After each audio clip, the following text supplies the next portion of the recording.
China is back on fire. फिर से corona virus जैसी केसेस चाइना में देखी जा रही है। निमोनिया के केसेस में काफी स्पाइक हुआ है और बीजिंग और northern eastern part of the China में काफी केसेस और एक तरह से मेडिकल इमरजेंसी की सिचुएशन पैदा हो चुकी है। तो मैं बात कर रहा हूं चाइना में फैलते हुए निमोनिया के केसेस के बारे में। बने रहे मेरे साथ वीडियो के अंत तक और चलिए शुरू करते हैं। अगर आपने मेरे चैनल को सब्सक्राइब नहीं किया तो प्लीज इसे सब्सक्राइब करें ताकि आपके पास अच्छे इन्फॉर्मेशन और अच्छे फैक्ट्स और नॉलेज आपके पास पहुंच सके। और वीडियो पसंद है तो वीडियो को लाइक और शेयर जरूर करें। अभी 2-3 महीने से चाइना में काफी केसेस बढ़ रहे हैं निमोनिया के और ये जनरली अभी के सिचुएशन में बीजिंग और कुछ northern part of the China के शहरों में हो रहा है। ये स्पाइक्स इतनी ज्यादा है कि उस शहर में मेडिकल इमरजेंसी जैसी सिचुएशन हो चुकी है।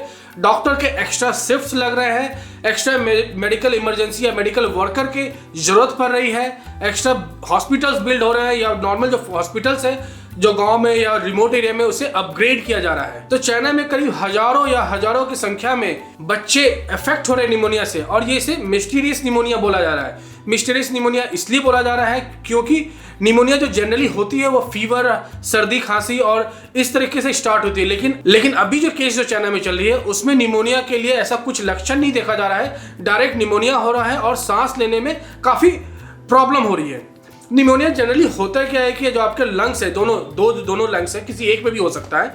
तो लंग्स में एयर सैक्स होते हैं, वो एयर को सक करते हैं। लेकिन अगर उस एयर सैक्स में पानी भर जाएगा तो सांस लेने में काफी प्रॉब्लम होगा। तो निमोनिया के केस में यही होता है कि उस एयर सैक्स में पानी या वाटर भर जाते हैं जिसके कारण से सांस लेने में काफी प्रॉब्लम होता है लोग को। तो अभी तक तो बच्चों के केस में हो रहा है, कुछ एडल्ट को भी चाइना में इस तरह के केसेस डिटेक्ट की गई है, लेकिन अभी तक बच्चों के केस में हो रहा है। इस बार पूरी दुनिया सतर्क में है। पूरी दुनिया के जो हेल्थ अथॉरिटी है, खासकर WHO काफी सतर्क में है और स्टार्टिंग से ही चाइना से इस मेडिकल इमरजेंसी के अपडेट मांग रहे हैं या जो भी उनके रिसर्च या उनके टेस्ट में आ रहे हैं उसके बारे में WHO जानना चाहता है स्टार्टिंग में ही।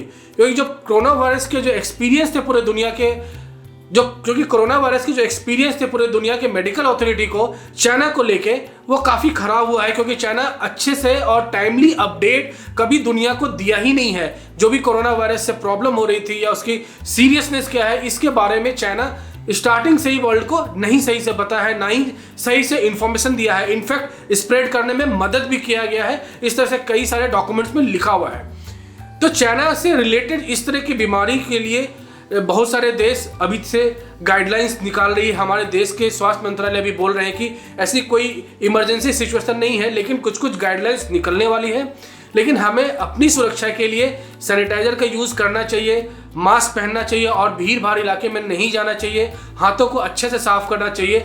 और अभी जो पता है कि बच्चों को ज़्यादा इफेक्ट हो रही है तो बच्चों के लिए ज़्यादा सतर्क रहने की बात है। ये विंटर सीजन है, विंटर सीजन में इस तरह की चीज़, वायरल चीज़ काफ़ी अच्छे से फैलती है। क्योंकि विंटर में जो हवा का जो दबाव होता है, जो हवा के जो आप बोल रहे जो हवा की जो लिक्विडिटी या जो फ्लो होता है वो कम होता है, जिसके कारण से इस तरह की वायरस हवा में स्टे करती है, ग्रो करती है इन्फेक्ट अच्छे से और लोगों पे काफ़ी दूर तक इन्फेक्ट करती है।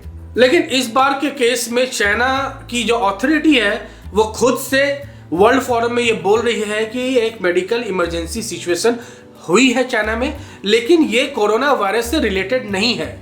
मतलब कि चाइना की अथॉरिटी ने टेस्ट किया है, वो बोल रहे हैं कि ये एक नॉर्मल पैथोजन है, एक नॉर्मल वायरस या बैक्टीरियल या फंगल इन्फेक्शन है, लेकिन इसे कोरोना वायरस से रिलेट नहीं किया जा सकता है। तो इसीलिए ज़्यादा घबराने की बात नहीं है, बस एक मेडिकल सिचुएशन पैदा होगी और मेडिकल हेल्प या मेडिकल रेगुलेटरी की जरूरत पड़ेगी। लेकिन दुनिया को ये पहले से पता है कि जब कोरोना वायरस जब लेटली 2019 या स्टार्टिंग ऑफ 2020 में जो कोरोना वायरस फैल रहा था चाइना में, तो काफ़ी सारे देश के मेंबर इसे एक मजाक में ले रहे थे, ज़्यादा सीरियसली नहीं ले रहे थे। लेकिन जब पूरे दुनिया में फैल गया तब इसकी सीरियसनेस को ज़्यादा लोगों को पता चला या पूरी दुनिया को पता चला।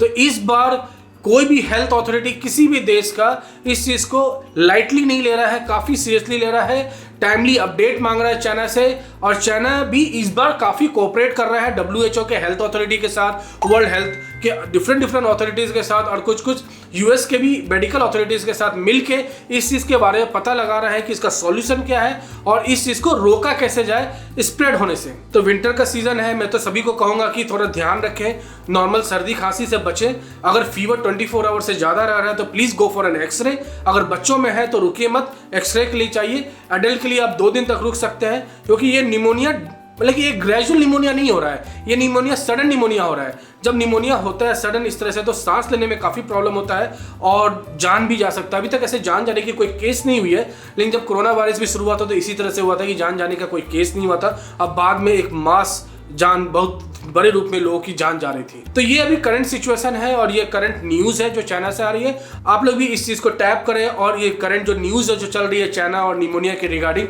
इससे आप अपडेट रहें, अपने घर वालों को अपडेट करें। इस वीडियो को शेयर करके काफ़ी लोगों को आप अपडेट कर सकते हैं। जैसे जैसे नई डेवलपमेंट या नई नई न्यूज़ आएगी, जो मैं नहीं चाहता हूँ कि स्प्रेड हो न्यूज़ या इस तरह की कोई भी चीज़ निमोनिया चाइना से बाहर जाए, और मैं इनफैक्ट चाहता हूँ कि चाइना में भी इसका कोई सोल्यूशन मिले और वहाँ पर ये खत्म हो जाए। लेकिन अगर इस तरह से कुछ भी इमरजेंसी सिचुएशन किसी भी देश में या हमारे देश कुछ भी गाइडलाइंस ऐसे ऑफिशियली निकालती है तो मैं एक नेक्स्ट वीडियो में इसे अपडेट करूंगा आप लोग के साथ। तो फिर से मिलेंगे नई वीडियो में नई चीज के साथ। तब तक के लिए अपना ख्याल रखें और सतर्क रहें।